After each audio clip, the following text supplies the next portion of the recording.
దేవుని పరిశుద్ధ నామమునకు మహిమ కలుగునుగాక.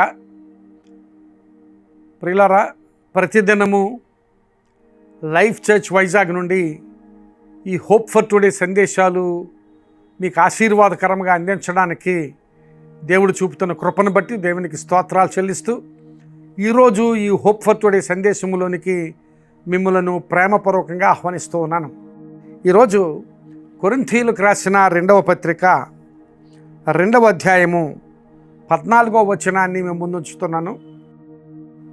మా ద్వారా ప్రతి స్థలమందును క్రీస్తును గూర్చిన జ్ఞానము యొక్క సువాసనను కనుపరచుచు ఆయన యందు మమ్మును ఎల్లప్పుడూ విజయోత్సవముతో ఊరేగించుచున్న దేవునికి స్తోత్రము. పౌలు ఒక గొప్ప ఉత్సాహకరమైన మాటను అక్కడ వ్యక్తపరుస్తున్నాడు. విజయోత్సవముతో దేవుడు మమ్మల్ని ఊరేగిస్తున్నాడు అంటున్నాడు. చాలా గొప్ప మాట అది. విజయోత్సవముతో దేవుడు మమ్మల్ని ఊరేగిస్తున్నాడు అంటే దేవుడు తన యందు విశ్వాసం ఉంచిన వారిని ఈ లోకం ముందు ఎంత గొప్పగా ప్రదర్శిస్తాడో, ఎంత గొప్పగా ఈ లోకం ముందు ఉంచుతాడో ఆ విషయాన్ని పౌలు చూపిస్తున్నాడు. ఈ లోకమంతటి ముందు, సంఘం ముందు పౌలును ఆయన సహచరులను విజయోత్సవముతో దేవుడు ఊరేగిస్తున్నాడట. అంటే వారి జీవితాలను వారిని విజయముతో నింపి అలాంటి విజయముతో నిండిన జీవితాలుగా వారి జీవితాలను ఈ లోకానికి చూపిస్తున్నాడు. అలాంటి అనుభవాన్ని దేవుడు నీకు నాకు కూడా తప్పక ఇస్తాడు.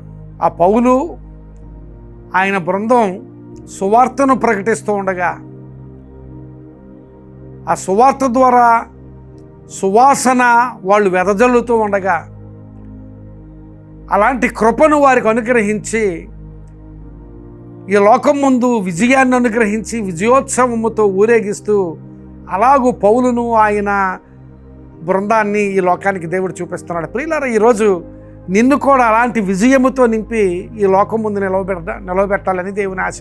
ఏ ప్రయత్నంలో ఉన్నావో, ఏ పనిలో ఉన్నావో, ఏ ఆలోచనతో ఉన్నావో, ఏ కలలు నీ హృదయంలో ఉన్నాయో వాటన్నిటినీ నెరవేర్చి వాటన్నిటిలోనూ జయమిచ్చి ఈ లోకం ముందు, సంఘం ముందు నిన్ను నిలువబెట్టాలని దేవుని ఆశ. అలాంటి స్థితినే పౌలు జీవితంలోనూ ఆయన బృందం జీవితాల్లోనూ దేవుడు దయచేసి వారికి ఇచ్చిన అనుభవాన్ని పౌలు మన ముందుంచుతున్నాడు. ఎందుకంటే మనము ఆ మాటలను బట్టి ప్రోత్సహించబడాలని, మన జీవితాల్లో కూడా అలాంటి అనుభవాలు దేవుడు దయచేస్తాడని, దాని ద్వారా మనం ప్రోత్సహించబడాలని ఆ మాటలు మన ముందుంచుతున్నాడు. నిజమే, ఆయా సమయాల్లో మనము ప్రతికూలమైన పరిస్థితులు అనుభవిస్తున్నప్పటికీ, ఆయా సమయాల్లో మనము మార్గం తప్పుతున్నప్పటికీ, అలాంటి స్థితిలో సహితము దేవుడు విడిచిపెట్టే దేవుడు కాదు. మరలా మనలను మనం దేవుని సన్నిధిలో నిలుపుకున్నప్పుడు దేవుడు తప్పక తన కృపను చూపించే దేవుడు. 106వ కీర్తన చూస్తే ఆ కీర్తనలో దేవుడు ఇశ్రాయేలు ప్రజల జీవితాల్లో ఎన్ని గొప్ప కార్యాలు చేశాడో చాలా విషయాలు అక్కడ ప్రస్తావించబడ్డాయి. ఒక గొప్ప కార్యం చేసినప్పుడు దేవుని వైపు తిరిగారు, మరలా పడిపోయారు.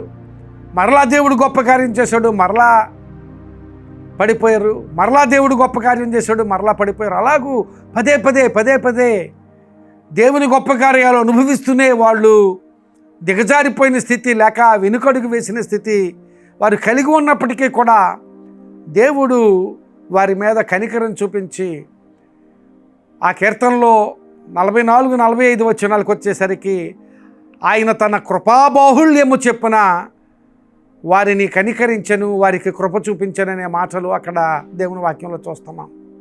ప్రియులారా, గమనించాలి.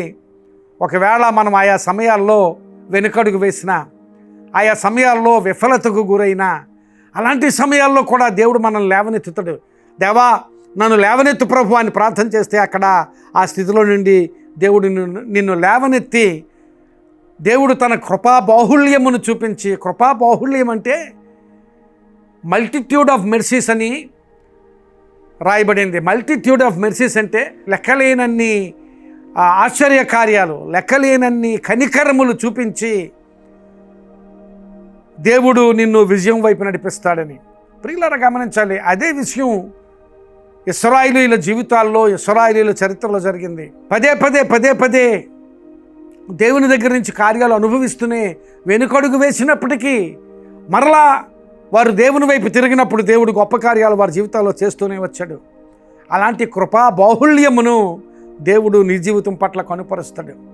ఒకసారి మాత్రమే కాదు, ఒకవేళ నేను చాలాసార్లు ఎదురు తిరిగాను దేవునికి, ఇక దేవుడు నన్ను చేర్చుకోడు అనుకోవలసిన పని లేదు.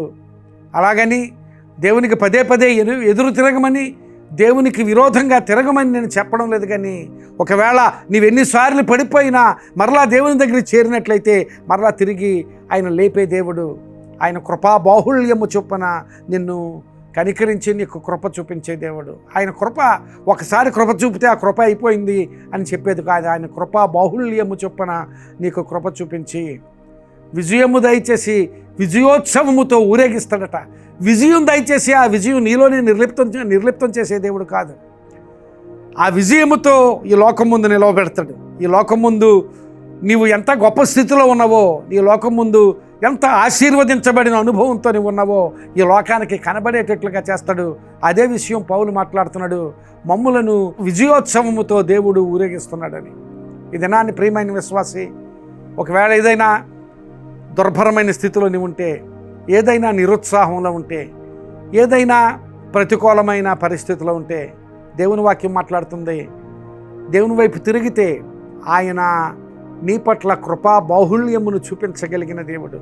ఒక కృప కాదు, మల్టిట్యూడ్ ఆఫ్ మెర్సీస్, అంటే లెక్కలేనన్ని కృపలను చూపించి కృప వెంబడి కృప అని దేవుని వాక్యం మాట్లాడుతుంది. అలాంటి కృప వెంబడి కృప నీ జీవితంలో చూపించి నీకు జయమిచ్చి, నీ ప్రయత్నాల్లో, నీ ఆలోచనలలో, నీ కలలలో నెరవేర్పునిచ్చి, నీకు జయమిచ్చి, నీ కోరికను సిద్ధింపచేసి, నీ ఆలోచన యావత్తు నెరవేరుస్తానన్న మాట నీ జీవితంలో నెరవేర్చి ఆశీర్వదించి నీకు విజయం ఇవ్వడం మాత్రమే కాకుండా నీకు ఎంత విజయం కలిగిందో ఆ స్థితిని ఈ లోకం ముందు ఉంచి నిన్ను ఒక ఊరేగింపుగా ఈ లోకం ముందు బయలుపరిచి, ఈ లోకం ముందు నిలువబెట్టి అందరూ ఆశ్చర్యం పొందుకోగలిగేటట్లుగా, నీవు విజయముతో ఉండగలిగేటట్లుగా దేవుడు చేస్తాడు. అలాంటి ఆశీర్వాద స్థితిని నువ్వు పొందుకోగలిగేటట్లుగా, ఒకవేళ ప్రతికూలతతో ఉంటే దేవుని వైపు చూడు. ఒకవేళ దేవునికి పనికిరాని స్థితి ఉంటే మరలా దేవునికి నీ జీవితాన్ని అప్పగించుకో. దేవుని వైపు తిరిగితే ఆయన కృపా బాహుళ్యము కలిగిన దేవుడు నీకు విజయం ఇవ్వడమే కాకుండా ఆ విజయముతో లోకం ముందు నిన్ను ఊరేగిస్తానని దేవుడు మాట్లాడుతున్నాడు. అలాంటి ఆశీర్వాద స్థితి దేవుడు నీకు దయచేయనుగాక. ప్రార్థన చేసుకుందాం. కృప కలిగిన మా ప్రభువా, పరిశుద్ధుడు అయిన మా తండ్రి, ఈరోజు మాతో మాట్లాడినందుకు మీకు స్తోత్రాలు.